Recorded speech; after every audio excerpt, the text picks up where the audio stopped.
रक्ताचं नातं जन्मापासून मिळतं, मैत्री वेळेबरोबर जुळते.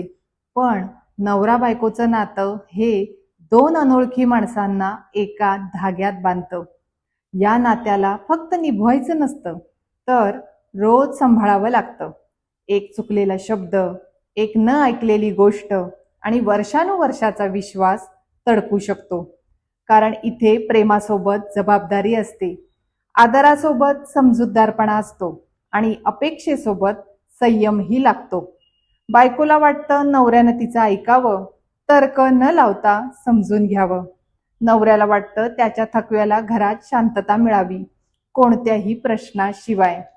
हे नातं दाखवण्याचं नाही, सिद्ध करण्याचं नाही, तर हे नातं आहे रोज थोडं जुळवून घेण्याचं, रोज थोडं समजून घेण्याचं आणि रोज न बोलता हे सांगण्याचं की तू माझ्याबरोबर आहेस, हेच पुरेसं आहे.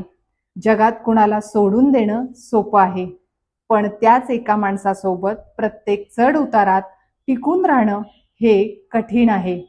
म्हणून जे नवरा बायको आपल्या उणीवा जगासमोर न मांडता आपल्यातच सोडवतात, तेच नातं खरं मजबूत होतं.